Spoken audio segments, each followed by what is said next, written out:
हम इसलिए नहीं जानते क्योंकि पंडित नेहरू और बहुत सारे पॉलिटिक्स उस ज़माने में भी, आज़ादी के बाद, आज़ादी के पहले, तो मरांग गोम के जयपाल सिंह मुंडा जो कॉन्स्टिट्यूएंट असेंबली में मेंबर्स थे, उन्होंने इतनी बातें रखी, 1,14,000 मील की यात्रा उन्होंने किया और उन्होंने बाबा अम्बेडकर के साथ भारत का संविधान बनाने के लिए ही स्पोक ए लॉट, उन्होंने बहुत कुछ बोला।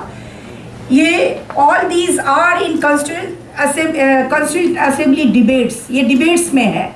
कॉन्स्टिट्यूएंट असेंबली की डिबेट्स की कॉपी आप लाएंगे, आपको ये डिबेट्स मिलेंगे मरांग गोम के जयपाल सिंह मुंडा के बारे में। मरांग गोम के मीन्स बड़े नेता, सर्वोच्च नेता। आपने बहुत सारे यहाँ आदिवासी विद्रोहियों के फोटोज डाले हैं, बहुत सारे हैं, बहुत सारे नहीं भी हैं, क्योंकि ट्राइबल इंडिया और उस पर काम नहीं हुआ। मरांग गोम के जयपाल सिंह मुंडा की भी फोटो नहीं है, लेकिन उन्हें याद करना चाहिए क्योंकि आज इंडियन कॉन्स्टिट्यूशन में जो राइट्स हैं ट्राइबल के लिए, ST SC OBC के लिए, वो बाबा अम्बेडकर का केवल योगदान नहीं है, उनका बहुत बड़ा योगदान है, वो ड्राफ्टिंग कमेटी के चेयरपर्सन थे। लेकिन Marang Gomke Jaipal Singh Munda he has contributed a lot, लेकिन उनके योगदानों की चर्चा बहुत कम है। तो वो अगर हम उन चीज़ों को पढ़ेंगे तो आज समझ में आएगा कि आज हम लोग जल जंगल ज़मीन बचाने की जो बात कर रहे हैं वो उस ज़माने में मरांग गोम के जयपाल सिंह मुंडा ने किया था। वो लंदन में थे, वो फर्स्ट कैप्टन थे आपके ओलंपिक में, हॉकी में गोल्डन दिलाया था 1928 में। एम्स्टर्डम में ये खेल हुआ था और उसमें उन्होंने गोल्ड दिलाया था भारत को, लेकिन बाद में उनको जगह नहीं मिली और पंडित नेहरू ने कहा कांग्रेस में आ जाओ, कांग्रेस में आ जाओ। वो अकेले पड़ गए, कांग्रेस में गए, लेकिन फिर जो ट्राइबल एजेंडा है वो ठप पड़ा। लेकिन बाद में दिसुंगुरु शिबू सोरेन ने मामला उठाया तो आज झारखंड अलग राज्य का आंदोलन के रूप में ये सारी चीज़ें दिखाई दे रही हैं। मैं झारखंड से हूँ, पहले ये बिहार था। 15 नवंबर बिरसा मुंडा की जयंती के दिन 2000 में इसको कट करके बिहार से झारखंड बनाया गया, क्योंकि we want to abolish, we want to eradicate this colonial exploitation, जो औपनिवेशिक शोषण है उसको हम खत्म करना चाहते थे, क्योंकि हम खान खनीज, जंगल जमीन, जल और जल की लूट खत्म करना चाहते थे, रोकना चाहते थे। लेकिन ये रोक नहीं बंद हुआ, क्योंकि अभी भी हमारे स्टेट में, हमारे यहाँ भी मैंने देखा, अभी वो किताब त्रिनाथ राव जी की किताब है कि यहाँ भी जमीन की लूट है, माइनिंग में आदिवासियों को उजाड़ रहे हैं। बुरहानपुर की घटना आप लोगों ने मुझे भेजा और भी ग्रुप से हमें मिला था। तो ये जंगल जमीन की लूट के खिलाफ मुझे लगता है कि एक सशक्त आवाज़ इस ट्राइबल कन्वेंशन में आप करने जा रहे हैं। शायद मैं इसलिए आपके बीच में आई। हम लोग बहुत खुश हैं जरूर कि हमारे देश की राष्ट्रपति एक आदिवासी हैं। ऐतिहासिक अन्याय था जो ख़त्म हुआ और एक आदिवासी को राष्ट्रपति का दर्जा मिला, उनको इस पद में लाया गया। जब हम कहते हैं कि ये कल्चरल डेमोक्रेसी है, ये डेमोक्रेसी डाइवर्स डेमोक्रेसी है, तो उसमें आदिवासी और जो भी जातियाँ, जो लीडर्स ऊपर आए, उनको भी प्रेसिडेंट की जगह मिलनी थी, लेकिन बहुत देर से ही सही हमें न्याय मिला। लेकिन ये काफ़ी है क्या? ये काफ़ी नहीं है। हमारी उम्मीदें बढ़ गई हैं, जो राष्ट्रपति हैं उनसे हमारी उम्मीदें बढ़ गई हैं कि आदिवासियों के जो सवाल हैं, इस देश में बड़े बड़े कानून लाए गए।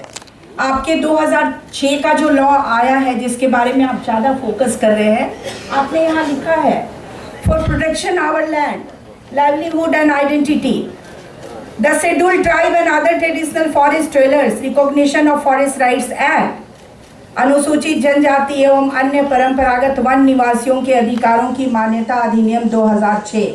ये जो वन अधिकार कानून आया है, ये देश का पहला ऐतिहासिक कानून है जो अधिकार की बात करता है और जिसमें ट्राइबल्स को, अदर ट्रेडिशनल फॉरेस्ट ड्वेलर्स, जो दूसरे ट्राइबल्स हैं जो वनों पर आश्रित हैं, उनके अधिकार की बात करता है। लेकिन क्या ये पट्टा उनको मिल पा रहा है? बहुत सारे मैंने देखा, मिनिस्ट्री ऑफ ट्राइबल अफेयर्स के मैं आंकड़े उतार कर देख रही थी, इसमें बोलते हैं कि 21,46,782 व्यक्तिगत पट्टा मिला है, 1,02,889 आपको कम्युनिटी को मिला है। पता नहीं कहाँ मिला है। हमारे स्टेट में हेवी रिजेक्शन है। जो क्लेम फॉर्म्स आ रहे हैं वो हेवी रिजेक्टेड हो रहे हैं और आदिवासियों को के घरों को जलाया जा रहा है। और जो फॉरेस्ट डिपार्टमेंट है, फॉरेस्ट राइट्स एक्ट आने के बाद शायद आपको पता होगा कि फॉरेस्ट डिपार्टमेंट का रोल बहुत नहीं रह गया फॉरेस्ट पर। उनका काम है वाइल्ड लाइफ मैनेज करना और जो साइंटिफिक प्लांटेशन है उसको आपको देखना है। लेकिन आप जंगल में घुस आते हो, आप आदिवासियों को तंग करते हो, दतवन पत्ता, फल फूल, कंद मूल आप नहीं लेने देते हो। तो जो वनोत्पाद है, फॉरेस्ट प्रोड्यूसेस हैं, tribal still they can't access forest, they can't collect forest produces. Women are the main collector of mahua flower and forest produces, लेकिन उनको भी फेस करना पड़ता है। बहुत सारी घटनाएं हो रही हैं रेप की और बहुत सारी बातें, तो और केसेस भी हो रहे हैं। लेकिन हम लोगों ने भी बहुत फॉरेस्ट राइट्स एक्ट को नहीं पढ़ा है। आपकी लैंग्वेज में यहाँ ट्रांसलेशन हुआ है तेलुगु में फॉरेस्ट राइट्स एक्ट का? हुआ है। हमारे यहाँ भी हम लोगों ने कराया था। That time I was member in national joint review committee formed by ministry of tribal affairs and ministry of environment and forest. वो जॉइंट रिव्यू कमेटी में हम लोग 20 लोग थे। 10 पीपल्स हम लोग इधर लड़ने वालों की तरफ से थे, एक्टिविस्ट, एंड 10 लोग फॉरेस्ट ऑफिसर्स थे, वेरी वेटरन लोग, जो हर चीज़ मैनिपुलेट करना, लैंग्वेज मैनिपुलेट करना, उनसे हम लोगों ने फाइट करके हमने कह दिया गवर्नमेंट को, हम लोगों ने लिख के भी दिया। दिलीप सिंह भूरिया ट्राइबल मिनिस्टर थे, हमारी बात नहीं मानना चाह रहे थे। मैंने बताया कि इस देश में कौन कौन ट्राइबल मिनिस्टर हुए हैं जिन लोगों ने ट्राइबल्स की बात नहीं मानी है, हम लोग उनका भी हिसाब किताब लेते हैं। और दिलीप सिंह भूरिया ने हम लोगों की बात नहीं मानी। कांतिलाल भूरिया, सॉरी, दिलीप सिंह भूरिया वो तो पैसा उन्होंने बनाया था। कांति भूरिया ने हम लोगों की बात नहीं मानी और हमें ही धमकाया। हमें बोला कि आप लोगों को फॉरेस्ट राइट्स एक्ट को देखने के लिए कहा गया है कि कहाँ कहाँ इम्प्लीमेंट नहीं हुआ है, आप इतना ज़्यादा रिव्यू मत करो। अब हम रिव्यू ना करें तो आपने हमें बुलाया क्यों? आप इतने खर्चे दे के आप हमें दिल्ली बुलाते हो, बातें करते हो, बैठते हो, लेकिन फिर आप उसको इम्प्लीमेंट नहीं करने दे रहे हो। फॉरेस्ट लैंड क्लियरेंस करके आप बड़े कारपोरेट को देना चाहते हो, तो आदिवासी कहाँ जाएगा? देखिए, ये डुअल गेम इस देश में नहीं चलेगा कि आप प्रेसिडेंट ऑफ इंडिया ट्राइबल को बनाओगे और इधर फॉरेस्ट राइट्स एक्ट में आप अमेंडमेंट करोगे। आप अमेंडमेंट क्यों कर रहे हो? जब बात हुई थी 2006 में कि it's a historical injustice with tribal, APJ Abdul Kalam ने बोला कि ये तो ऐतिहासिक अन्याय हुआ आदिवासियों के साथ कि हम लगभग 300 सालों तक आदिवासियों को जंगल से खदेड़ते रहे। जंगल उनका है, आदिवासियों का है। जंगल आदिवासियों ने बनाया, बचाया और उनकी प्रकृति की रक्षा आप कर रहे हैं। और आपने हिस्टोरिकल इनजस्टिस को खत्म करने के लिए the scheduled tribe and other traditional forest dwellers लाया और आज आप उसके साथ अन्याय कर रहे हैं। 2I and 3C, we are working on 2I and 3C forest rights act का 2I चैप्टर 2 और चैप्टर 3 बहुत इंपॉर्टेंट है। आप इनको लेके काम करना चाहिए। बहुत सारे brothers and sisters they are working on, लेकिन जिस तरीके से काम होना चाहिए फॉरेस्ट प्रोड्यूसर्स को लेकर एंटरप्रेन्योर्स बिल्ड करना चाहिए। MSME मिनिस्ट्री है, उससे कनेक्ट करके हम कैसे फॉरेस्ट प्रोड्यूसर्स से एंटरप्रेन्योर्स डेवलप करके ट्राइबल का लाइवलीहुड प्रोटेक्शन कर सकते हैं। तो ये काम अभी भी नहीं हुआ। मैंने बताया, डॉक्टर मित्तल को मैं बोल रही थी कि महुआ का हमारा बड़ा प्रोजेक्ट हमने लॉन्च किया है। महुआ फ्लावर पूरे ट्राइबल इंडिया में दारू बनाते हैं, हमारे लोग पी जाते हैं, मर जाते हैं। आप दारू बनाते हैं, क्या बनाएंगे? क्या बनाएंगे? दारू नहीं बनाएंगे तो क्या बनाएंगे? मेरा सवाल। मैंने कहा कि दारू के बाद और भी चीज़ें बन सकती हैं। हमने गवर्नमेंट से बात किया कि हमारे ट्राइबल्स के नॉलेज है, they have traditional knowledge how to make local liquor बनाने का उनका नॉलेज है। आप फैक्ट्री लगाओ ना और ट्राइबल्स को दे दो फैक्ट्री लगा के चलाने के लिए कि तुम लीकर बनाओ, गुड पैकेजिंग करो। महुआ के वाइन और बियर आप अच्छे तरीके से पैकिंग करके सेल करो। लिमिटेड वे में लोग पिएंगे, अभी अनलिमिटेड पीते हैं, मर जाते हैं। ये यूरोप और अमेरिका हमारा देश नहीं बन पाया कि जहाँ लोग हाड़ तोड़ मेहनत करते हैं और शाम में पीते हैं। हमारे लोग बिना मेहनत किए सुबह पीते हैं। ये एक पॉलिटिक्स भी है क्योंकि रेवेन्यू बहुत ज़्यादा आता है शराब से। तो गवर्नमेंट ये चाहती है कि जो रेवेन्यू है वो उससे आता रहे, लेकिन ट्राइबल का इकोनॉमिक एम्पावरमेंट नहीं हो। अभी जगदलपुर में छत्तीसगढ़ की गवर्नमेंट जो है वो एक प्लांट लगाने जा रही है महुआ फ्लावर को लेकर। उससे बियर का प्लांट लगाएंगे और उनके पास महुआ को लेकर कोई पॉलिसी नहीं। उन लोगों ने हमारे भूपेश बघेल खुद ही इंटरेस्ट ले रहे हैं, हमारे यहाँ इंटरेस्ट नहीं ले रहे हैं। और उन्होंने इंटरेस्ट लेके प्रोसेस किया है tribal chamber of commerce and industry के साथ में कि भाई जगदलपुर में अगर ट्राइबल बियर की फैक्ट्री लगती है, कौन एम्पावर होगा? ट्राइबल एम्पावर होगा। ट्राइबल अपने नॉलेज से लीकर निकालेगा, पैकिंग करेगा, बाजार में ले जाएगा, तो कौन एम्पावर होगा? ट्राइबल एम्पावर होगा। और ये जो अनलिमिटेड दारू बन रही है गांव-गांव में, ये बंद होगा, इसको बंद करना होगा। लीकर बंद करना चाहते हैं आप? शराबबंदी बंद करना चाहते हैं? क्या बोलते हैं इधर तेलुगु में, क्या बोलेंगे शराब को? सारा सारा। वी स्टॉप सारा, वी स्टॉप सारा। हमें दारू नहीं चाहिए, नहीं चाहिए हमें। पूरे ट्राइबल इंडिया में लोगों को दारू पिला के पूरी गरीबी, भूखमरी, अशिक्षा ये सब भर रखा है। मैं ये मिनिस्ट्री के आंकड़े में लाई हूँ, कल मैं यहाँ देना भूल गई कि देखिए कितने कम 24% लिटरेसी है। 24% ये गवर्नमेंट बता रही है हमें, हमारे हिसाब से तो और भी कम है। ये देखिए कौन से आदिवासी कितना पढ़ा लिखा है, कोई भी आंकड़ा में 50% लिटरेसी नहीं गई है। 75 साल हो गए, आदिवासी को अभी तक पढ़ाया लिखाया नहीं। आप उनको उनकी भाषा में बात नहीं करने देते, उनकी स्क्रिप्ट को मान्यता नहीं देते। हमारे यहाँ 32 ट्राइबल कम्युनिटीज़ हैं, आंध्र प्रदेश में 50 हैं।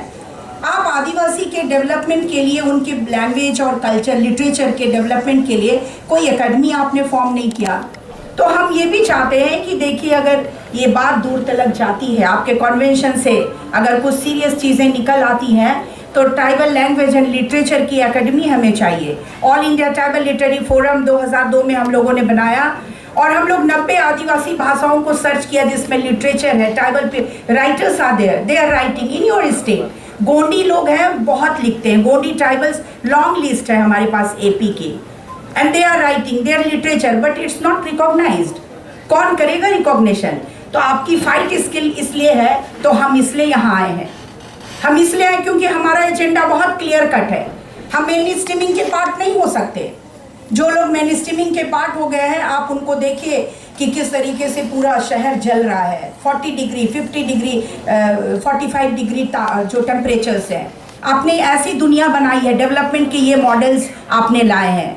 विस्थापन के खिलाफ हम लोगों की बड़ी लड़ाई रही है। मेरे ऊपर 2 केस चल रहे हैं।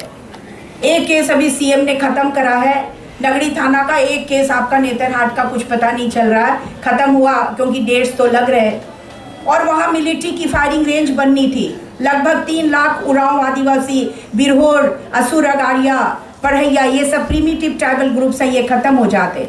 कोयल कारो हाइडल पावर प्रोजेक्ट के खिलाफ मुंडा ट्राइबल्स के इतने विद्रोह थे। 2000 में स्टेट बनने के बाद, after the formation of state, there were police firing, 8 people were killed, 7 were tribals and 1 was Jamal Khan, वो मुस्लिम लोकल थे हमारे। आज़ाद झारखंड बनने के बाद भी इतने लोग मारे गए।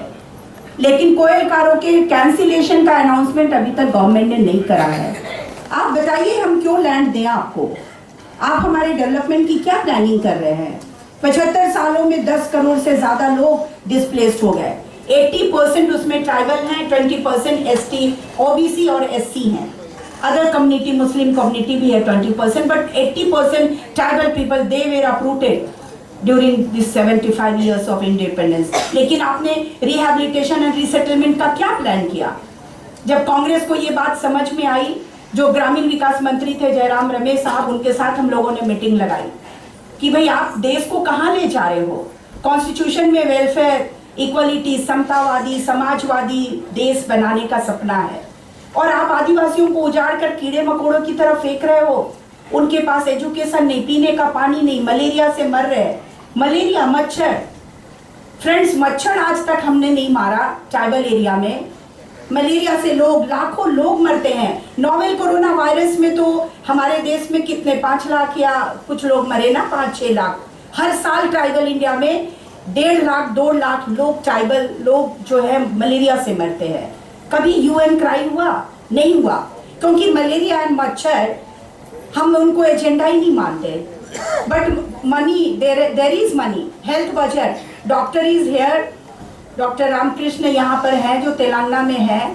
मलेरिया माल न्यूट्रिशन, एनीमिया और मलेरिया की जो बात मैं कर रही हूँ, ये ट्राइबल इंडिया के लिए कर्ज है। 2016 में जो ये हमारी गवर्नमेंट है, जो प्राइम मिनिस्टर है, जब पहली बार 2014 में आए तो उन्होंने एक कमेटी बनाई, पार्लियामेंट्री कमेटी। उस पार्लियामेंट्री कमेटी की रिपोर्ट में ये कहा गया है कि 70% ट्राइबल वीमेन आर एनीमिया है ट्राइबल इंडिया में। हालांकि नॉन ट्राइबल वीमेन में भी एनीमिया है। मैं अपने क्लिनिक्स में, मेरे एथनो मेडिसिन की क्लिनिक्स है, वीमेन हेल्थ में देखती हूँ, गर्ल्स एंड वीमेन कॉमनली जो गरीब लोग हैं उनके एनीमिया की प्रॉब्लम है। और जो रिपोर्ट्स कहती है कि 70% ट्राइबल वीमेन आर एनीमिक और लगभग 60% प्लस ट्राइबल बच्चे दे आर माल नॉरिश्ड। 15 लाख लोग 10 साल में मलेरिया से मर गए, एक रिपोर्ट ऐसी बताती है। तो आप मलेरिया के इरेडिकेशन के लिए क्या कर रहे हैं? अभी इन्होंने जो नया बजट आया 1 फरवरी को अनाउंस हुआ, तो इसमें इन्होंने कहा कि हम पीवीटीजी डेवलपमेंट मिशन बनाया है।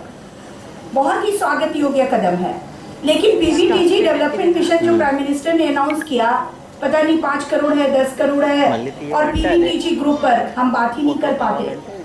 माल न्यूट्रिशन, एनीमिया और मलेरिया जो हमारे ट्राइबल इंडिया के लिए कर्ज है, आपके पास क्या प्लान है? प्लानिंग कमीशन बैठती है, बड़े बड़े लोग ऑक्सफोर्ड और कैम्ब्रिज से पढ़कर आते हैं। ट्राइबल को कभी समझा है उन्होंने? आदिवासियों से बात करना चाहते हैं क्या वो? इतने हमारे यहाँ ऑफिसर्स जो आउटसाइडर ऑफिसर्स हैं, जो बिहार से आए, बिहार वाले जो हमें एक्सप्लॉइट करते थे, अभी भी बाहर और बिहार के लोग तंग करते हैं हमें। उनको दीकू कहते हैं हम, दिक करने वाला दीकू। और वो लोग 20-20 साल तक हमारे इलाके में रहते हैं, संथाल परगना में, और संथाल भाषा भी नहीं सीखते वो। तो ये चीजें कौन ठीक करेगा? हमारी ड्यूटी है ना। आप कोई भी हैं, आप हमारे एरिया में आए हैं, आप हमें पढ़ाने आए हो, तो हमारी भाषा तो सीखोगे ना। एक बार बच्चों ने बोला कि भाई टीचर्स और संथाली बच्चे, ट्राइबल बच्चे सब बात कर रहे थे कि भाई मास्टर बोल रहा है कि आदिवासी बच्चा लोग तो बोका है, मैं जो बोलता हूँ कुछ समझता ही नहीं है। क्यों? क्योंकि तुम हिंदी में बात करते हो। जैसे तेलुगु, आप Hindi problem, it's a problem for you. Southern India में हिंदी प्रॉब्लम है, पूरे ट्राइबल इंडिया में हिंदी प्रॉब्लम है। हमारे लोग हिंदी नहीं जानते, वो अपनी भाषा में बात करते हैं। आप बोडोलैंड, मिजोरम, खासी, संथाल, मुंडा हो, उरांव, खड़िया, कोई भी बेल्ट में जाइए, वो अपनी भाषा में बात करते, हिंदी नहीं जानते। हम टूटी फूटी, हम अपनी भाषा, कुड़ुक भाषा हमारी मातृभाषा है। मैं उरांव टाइप से हूँ, तो मैं कुड़ुक में बात करती हूँ, काम चलता है। थोड़ा रांची के आसपास हिंदी का प्रसार है तो चलता, लेकिन जो रिमोट्स एरिया है आपके वहाँ हिंदी नहीं चलती है। लेकिन वो टीचर कहता है कि बच्चे हमारी बात नहीं समझते, वो बोका है। बोका मीन्स, बोका आप समझ रहे हैं? बेवकूफ, हंग्री, क्या आकले, हंगर। तो बच्चों ने बोला कि हम बोका हैं कि आप बोका हैं? आप हमारी भाषा नहीं बोलते तो बोका तो आप है ना।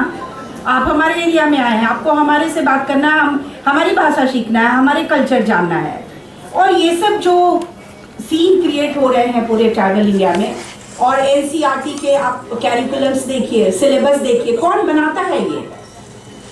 और पूरे ट्राइबल एरिया का देर आर मेनी इशूज। मैं अभी ज़्यादा मैं बात नहीं रखना मैं ज़्यादा समय आपका नहीं लेना चाह रही हूँ कि ये जो लैंग्वेज का सवाल है, ओल्ड चिकी लिपि को मान्यता मिली, जो मैडम प्रेसिडेंट हैं वो संथाली कम्युनिटी से हैं, और हमारे चीफ मिनिस्टर वो भी संथाली कम्युनिटी से हैं। संथाल कम्युनिटी ने फाइट किया तो जगह मिल गई, लेकिन इस देश में सबसे ज़्यादा आबादी वाला समूह भील है। भील के नंबर्स ज़्यादा हैं हमारे देश में, जो 1 करोड़ 26 लाख से भी ज़्यादा भील लोग हैं, और गोंड आपके 1 करोड़ 85 से, संथाल उसके बाद में है 3rd नंबर में। लेकिन उन्होंने फाइट किया तो उनको जगह मिली। हमारी उरांव कम्युनिटी नंबर 5 में है, मीना भी नंबर 4 में है। मीना काफ़ी ग्रो कर गया है, अब मीना IAS IPS बहुत हो रहे हैं। अभी दिल्ली से हमारी एक लड़की ने, नीतिशा ने व्हाट्सएप में डाला कि केवल एक ट्राइबल कम्युनिटी को दिल्ली के यूनिवर्सिटी में जगह मिल रही है, दिल्ली यूनिवर्सिटी में, जवाहरलाल नेहरू यूनिवर्सिटी में। बाकी आदिवासी ट्राइबल ग्रुप्स को अपॉर्चुनिटी नहीं मिल रही है। तो ये भी हो रहा है। तो ये जो सारे सवाल हैं बड़े सवाल हैं जिनको एड्रेस करने की ज़रूरत है। और इसलिए हमने जो बात कही, मैंने जो डिस्प्लेसमेंट का एजेंडा आपको डिस्कस किया था, अभी भी देखिए 2013 का जो लॉ है, the right to fair compensation and transparency in land acquisition rehabilitation resettlement act, इसके 24(2) को लागू करने की ज़रूरत है। We need to implement this right to fair compensation and transparency in land acquisition, rehabilitation, resettlement act. 24(2) is very important. और इसके article 101 it talks about land bank. Land bank कौन लाया? ये लॉ तो कांग्रेस के जमाने में आई, तो लैंड बैंक उन्होंने बनाया। जो अबेंडन लैंड्स है सब लैंड बैंक में डाल दिया, अनयूटिलाइज्ड लैंड है लैंड बैंक में डाल दिया। 24(2) it talks about to return land to that tribals, मतलब आदिवासियों को जमीन वापस करो। हमारे यहाँ एक लड़ाई है कोर कैपिटल के खिलाफ। 1958 में जमीन ली गई फॉर हेवी इंजीनियरिंग कारपोरेशन। 60 सालों में हेवी इंजीनियरिंग कारपोरेशन आज बंद होने के कगार पर है। 22,000 एम्प्लॉय थे, आज 4,000 एम्प्लॉय हैं और HEC बंद हो रहा है। 9,200 एकड़ लैंड ली गई, 5,000 एकड़ लैंड अभी भी बाकी है। आप वापस कर दो ना ट्राइबल को, आप नहीं कर रहे वापस। तो 2013 लॉ का क्या मतलब है 24(2) का? ये लड़ाई इसलिए बहुत बड़ी है।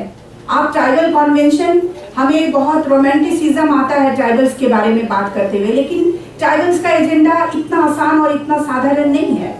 बहुत बड़ी लड़ाई, इतनी कुर्बानी है। जितने लोगों के फोटोज आपने लगा के रखे हैं ना, हमारे यहाँ 250 सालों की ट्राइबल रिवोल्ट की हिस्ट्री है।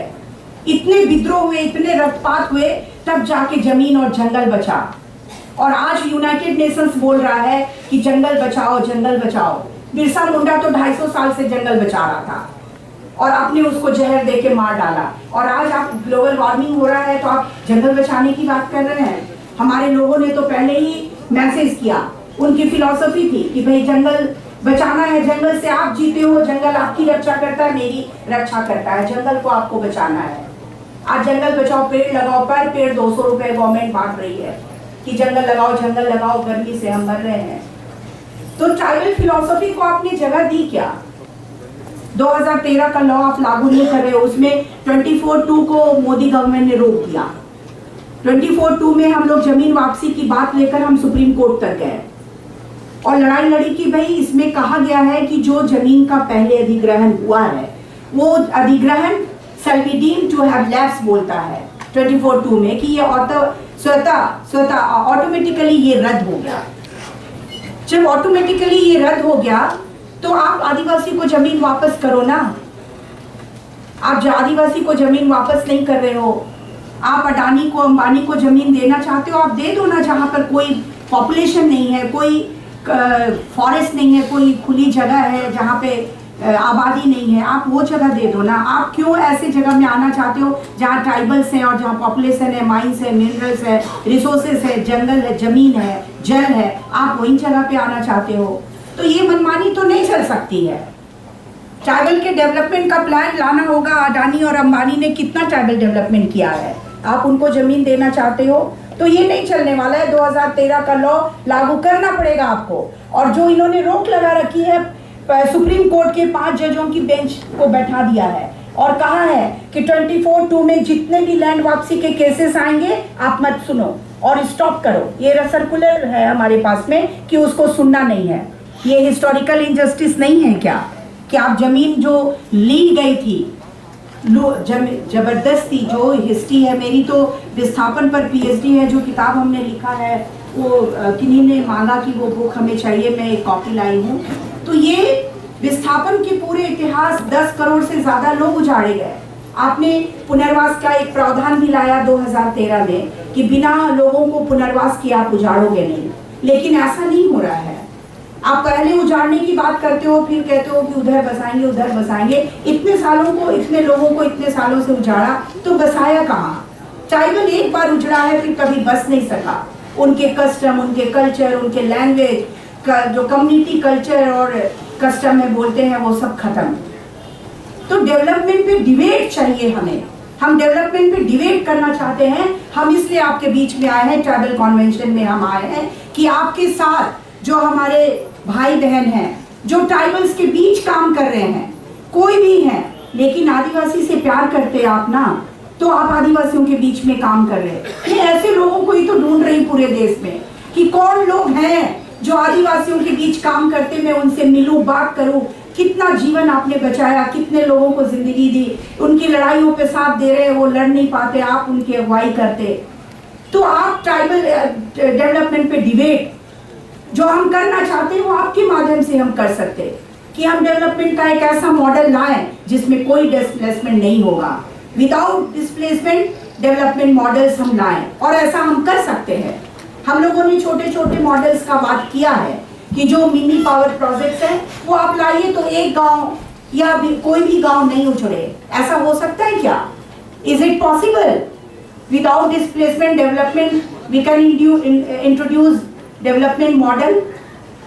Can we introduce development model? हम लोग इंट्रोड्यूस कर सकते हैं ना डेवलपमेंट मॉडल जिसमें कोई डिस्प्लेसमेंट नहीं होगा, कोई नहीं उजाड़ा जाएगा। आपके आंध्र प्रदेश में कितने लोग जुड़े हैं पूरे माइनिंग एरिया से और बहुत सारे एक्टिविटी फॉरेस्ट एरिया से लोगों को खदेड़ने का। तो बिना डेवलपमेंट पे डिबेट के हम आगे नहीं बढ़ सकते। आपको डिबेट में जाना पड़ेगा। जिन्होंने इतने सारे मॉडल्स बनाए कि भाई गांव उजाड़ो और विकास करो, जब HEC हमारा आज बंदी के कगार पर है तो हम क्यों आपको जमीन देने जाए? HEC बनी थी तो 32 गांव उजाड़े गए थे, 32 विलेजेस, उसमें लटमा एक गांव है, पूरी तरह से उजाड़ दिया गया। आज वहां हालत क्या है? एक एक आदमी टीबी की बीमारी से मर रहा है। टीबी हो गया, ट्यूबरकुलोसिस, जो झीबा उरांव है उसके 3 बच्चे टीबी की बीमारी से मर गए। जो छबिया उरांव है उसके 4 बच्चे टीबी की बीमारी से मर गए। Is it development model? It's nation building. आप कर रहे हो नेशन बिल्डिंग। अगर आपने प्रेसिडेंट ऑफ इंडिया राष्ट्रपति बनाया है, हमारे आदिवासियों को हमें आदर सम्मान और बहुत ऊंचा मान दिया है, तो ये लटमा गांव में विस्थापित लोग जो हैं वो भूखमरी और बीमारी से क्यों मर रहे? ये नेशन बिल्डिंग के नाम पर आपने हेवी इंजीनियरिंग कारपोरेशन लाया था। कांग्रेस से बात करो तो कांग्रेस कहती है कि हमने ही दर्द दिया है, हम ही दवा देंगे। तो दवा तुम कहाँ ला रहे हो, कहाँ इंप्लीमेंट कर रहे हो? जमीन वापसी नहीं हो रही है। कांग्रेस भी जमीन वापसी नहीं कर रही है, उसकी लड़ाई भी नहीं लड़ रही है, बाकी लोग भी नहीं लड़ रहे हैं। बस हमारी गवर्नमेंट ने इतना ही किया है कि जो 14 गांव उजाड़ने की बात थी, हमारी लड़ाई की वजह से वो रुका है, और हम लोगों के ऊपर जो केसेस थे वो वापस लिया है। अभी 29 नवंबर को इन्होंने वापस लिया है, जजमेंट हुआ जिसमें हमने बरी कर दिया है। लेकिन आप इम्प्लीमेंट नहीं कर रहे हो। हमें जमीन वापस चाहिए जो जमीन आपने ले ली है, और अगर कोई नया प्रोजेक्ट आप ला रहे हो, हम नहीं देंगे जमीन। हम क्यों दें आपको जमीन? हमारे पास इतने सारे एग्जाम्पल्स हैं जिसमें लोगों ने कि जमीन आपने ले लिया, उनको उजाड़ा, कोई बसाया नहीं। 10 डिसमिल का लैंड दिया, एक फैमिली में 3 बच्चे, तीनों बड़े हो गए, आज तीनों की शादी हो गई, तीनों के परिवार, और 10 डिसमिल जमीन में मदर फादर, तीनों के वाइफ, बच्चे कैसे रह रहे हैं? नया सराय जो इलाका है हमारा, just an example I am telling you कि नया सराय में ऐसा हुआ। और लटमा एक ऐसा गांव जहां एम्प्लॉयमेंट अभी भी प्रॉब्लम्स हैं, लोगों को रोजगार नहीं है। अभी 32 हो गए टाइम, मैं ख़त्म करूं। अभी मैंने लटमा पर एक कविता लिखी है, मैं वो कविता आपके बीच पढ़ना चाहती हूँ, जो डेवलपमेंट पे डिबेट की बात है, जो आपके 2013 के लॉ लागू करने की बात है, जो फॉरेस्ट राइट्स एक्ट को पूरा अमेंडमेंट नहीं होने देना है। लटमा गांव का नाम है, हिंदी में है, मैं पढ़ती हूँ, आप उसके ट्रांसलेशन अगर दिक्कत हो तो मैं बताऊंगी। पता नहीं लटमा का क्या मतलब है। तुम्हारा नाम अब नया लटमा है, ठीक आज से 60 बरस पहले तुम्हारा नाम लटमा था। पुरखों के बसाए इस गांव में अब HMTP का प्लांट लगा है, जो खा गए तुम्हारे मांदर, नगाड़े और बांसुरी की सुमधुर आवाज। अब नहीं रहा अखड़ा, अखड़ा इज ए डांसिंग प्लेस, अब नहीं रहा। कोई नहीं नाचता, कोई नहीं गाता, कुड़ुख में कोई गीत, अब सब जाते हैं बाहर मजदूरी करने, बस एक शाम पेट भरने की चिंता। उनके खेत बन गए प्लांट, HEC के प्लांट। छबिया उरांव कहती है बलि चढ़ गया मेरा बेटा, जीवा उरांव कहता है बलि चढ़ गया मेरा भी बेटा। छबिया के 3 बेटे, झीबा के 4 बेटे, चढ़ गए विकास की बलि। खा गई उनको टीबी की बीमारी, खेत लूट गए, जिए तो जिए कैसे, पेट भर खाएं तो कैसे खाएं। प्लांट नहीं भरता उनका पेट, तो विकास के नाम पर बलि वेदी पर चढ़ गए लठमा के साथ सपूत। विस्थापन की तपिश में बूढ़ा बाप बूढ़ी माँ झुलस रहे 60 सालों से। ये विस्थापन की आग कब तक जलेगी? और ये जो सिचुएशंस बने हैं कई गांव के, मैं आंध्र प्रदेश में भी सेम स्टोरी मैं सोचती हूँ कि ट्राइबल विलेजेस के वही स्टोरी होंगी, लेकिन पॉलिसियाँ चेंज नहीं हो रही हैं। जो ट्राइबल्स के डेवलपमेंट के लिए जो प्लान, पॉलिसी और प्लानिंग बननी चाहिए वो नहीं हो रही हैं। हमारे यहाँ झारखंड में, ईस्टर्न इंडिया में, मैं एक और मुद्दे पर चर्चा करना चाहती हूँ, वो रिलीजन का सवाल। रिलीजन का सरना कोड को लेकर हमारे भाई लड़ रहे हैं पूरे ईस्टर्न इंडिया में, उड़ीसा, झारखंड, छत्तीसगढ़, मध्य प्रदेश, कि भाई हम आदि धर्म मानते हैं, सरना धर्म हम मानते हैं। और सरना का कोड 1951 तक था, उसके बाद उसको एनिमिस्ट कोड था, एनिमिस्ट लिखते थे। अब आप उस कोड को हटा दिया आपने, और आप कहते हैं कि हिंदू, मुस्लिम, सिख, ईसाई, उसके बाद अदर्स आप लिखते हैं, अदर्स में आप सबको हिंदू डाल रहे हो।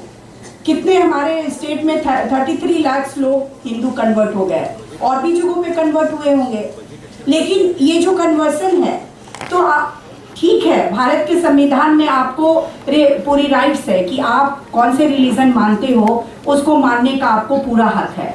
लेकिन आप ट्राइबल के ओरिजिनल रिलीजन को, सरना को, जो प्रकृति के पूजक हैं, आप उनको नहीं मानते और आप उनको दूसरे धर्म की ओर, आप ये पूरे इंटरप्रिटेशन ही गलत, पूरा एसिमिलेशन आप कर रहे हो। हमारे जो आदिवासियों के देवता हैं वो पेड़ों और पहाड़ों के ऊपर नहीं रहते, आपके देवता आसमान में ही रहते हैं।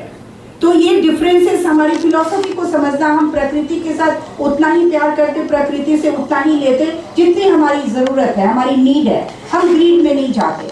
तो नीड और ग्रीड की जो पॉलिटिक्स है ये खत्म होनी चाहिए। हमारी पॉलिटिक्स नीड के लिए है और आपकी पॉलिटिक्स ग्रीड के लिए है। आपका पेट ही नहीं भरता, अडानी अंबानी के पेट ही नहीं भरते।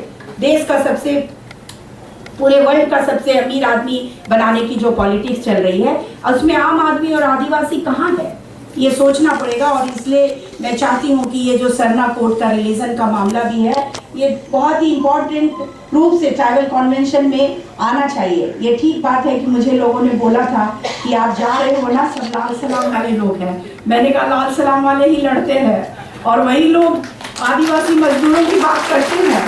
इसलिए और आखिर में झारखंड में लाल सलाम वाले लोग हमारे मुद्दे पे कभी कभी साथ रहते हैं, बुलाते हैं, डिस्प्लेसमेंट के इशू पे हमारे साथ लड़ते हैं, लेकिन दूसरे लोग नहीं लड़ते।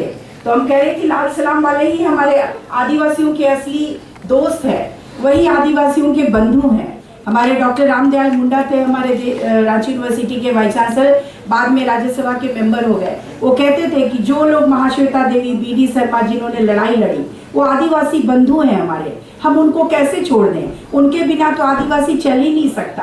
केवल आदिवासी इलाके में आदिवासी काम करेगा, ऐसा कोई मैंडेटरी लिखा है क्या? ऐसा तो कुछ नहीं है। लेकिन हम, जो हमारे को समझता हो, हमसे प्यार करता हो, हमारे जंगल जमीन को बचाना चाहता हो, आदिवासियों की लाइवलीहुड को देखना चाहता हो, आदिवासी कमज़ोर है और एजुकेशन जो जाना चाहिए नहीं गया, और उनके जीवन शैली कुछ इस तरीके से है कि जीवन में गति बहुत कम रहती है, तो आप उनको गति देते, चीज़ों को आगे ले जाते हैं, ये बहुत बड़ी बात है। आदिवासी उसी तरह से है और आप जो आदिवासी के बंधु उस तरह से हैं। जैसे मछली है, पानी के बिना नहीं रह सकते। आदिवासी जो आप काम कर रहे हो आदिवासियों के बीच में, आप बिल्कुल पानी की तरह हो, जो आदिवासियों को एक जीवन भी आप दे रहे हो। मछली और पानी का जो रिलेशन है वही रिलेशन आपका है, जो आप ट्राइबल एरिया में काम कर रहे हो, हम ऐसा मानते हैं। डॉक्टर रामदयाल मुंडा जी भी ऐसा कहते थे। और हम लोग एक और बड़ी लड़ाई लड़ रहे हैं जिसके बारे में कोमिली और डॉक्टर रामकिशन से बात हो रही थी, डॉक्टर आशीष मित्तल से भी। डॉक्टर आशीष मित्तल तो एलोपैथ के हैं, मैंने कहा आप एलोपैथ के हैं, हम लोग होड़ोपैथी के हैं।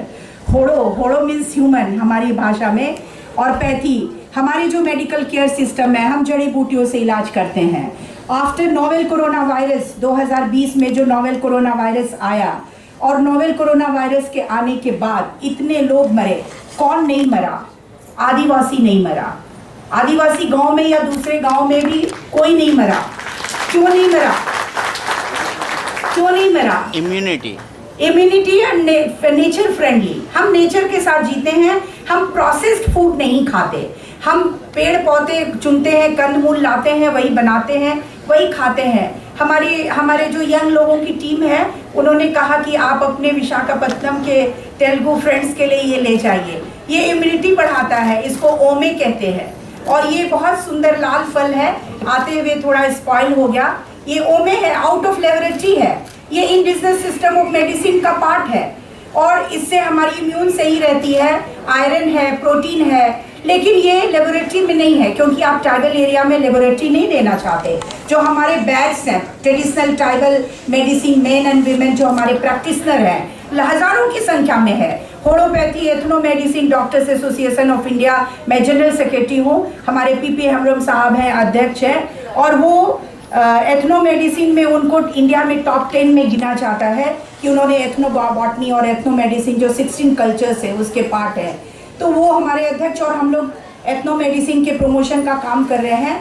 और एकमात्र जो हमारे अभी के मिनिस्टर ऑफ ट्राइबल अफेयर्स हैं, माननीय अर्जुन मुंडा जी, वही मिनिस्टर हैं जिनके पास मैं गई तो उन्होंने एकदम से मान लिया कि आदिवासियों की अपनी चिकित्सा पद्धति है और एथनो मेडिसिन को मान्यता मिलनी चाहिए। और तुरंत उन्होंने अपने मंत्रालय में अनाउंस करा कि आप होम्योपैथी पे, एथनो मेडिसिन पे नेशनल कॉन्फ्रेंस करिए और रांची झारखंड में ईस्टर्न इंडिया का कॉन्फ्रेंस हम करने जा रहे हैं। माननीय राष्ट्रपति जी का दौरा खत्म होगा 26 को, उसके बाद हमारे यहाँ कॉन्फ्रेंस लगेंगे। तो हम ये लड़ाई लड़ रहे हैं कि भाई आदिवासियों के जो मेडिकल केयर सिस्टम है, इंडिजिनस सिस्टम ऑफ मेडिसिन है, आप इसको आयुष में इंटीग्रेट करो। आयुर्वेदा 1500 साल पहले आया है, लेकिन एथनो मेडिसिन, होम्योपैथी जो ट्राइबल मेडिसिन है वो 5000-6000 साल पुराना है। जब से सिंधु घाटी की सभ्यता है, आदिवासियों के नॉलेज, उनका ज्ञान, उनका जीवन, उनकी परंपरा, उनकी फिलॉसफी तब से जिंदा है और आज ही आदिवासी आज तक लड़ता रहा, तो इसलिए आज भी वो जिंदा है और अपने कस्टम, कल्चर और कम्युनिटी को बचा कर रखा हुआ है। तो 1000 सालों की ये जो लड़ाई है उसको आप एक गति देना चाहते हैं, आप एजेंडा समझ के और ट्राइबल्स के मुद्दे को आगे ले जाना चाहते हैं।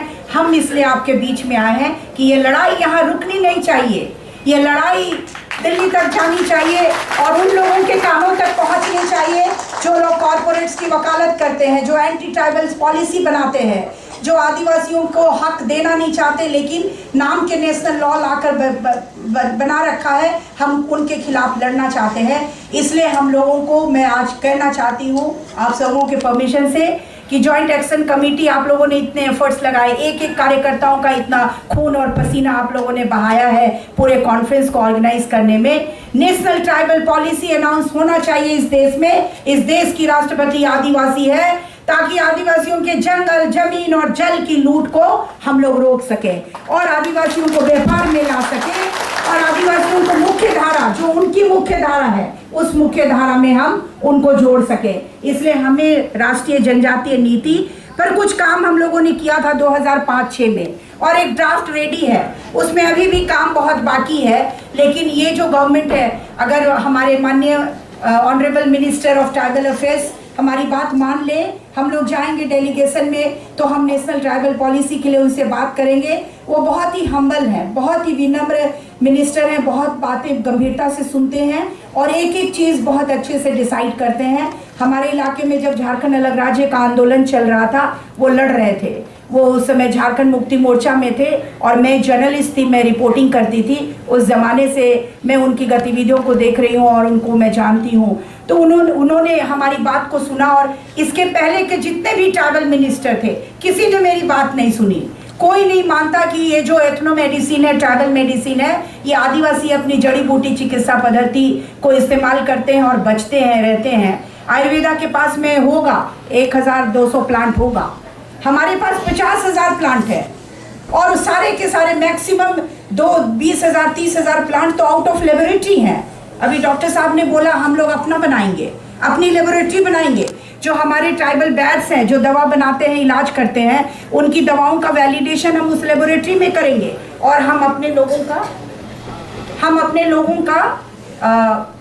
लोगों का इलाज करेंगे और उनकी ज़िंदगियां बचाएंगे जो माल न्यूट्रिशन, एनीमिया और मलेरिया है।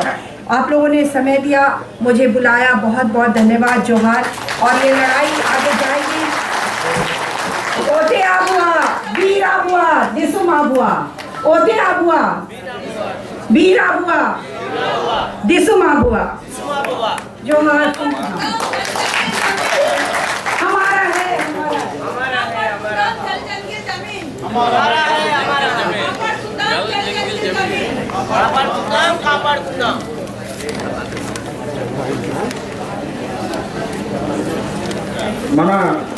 మన మధ్యన తమిళనాడు ఆదివాసీ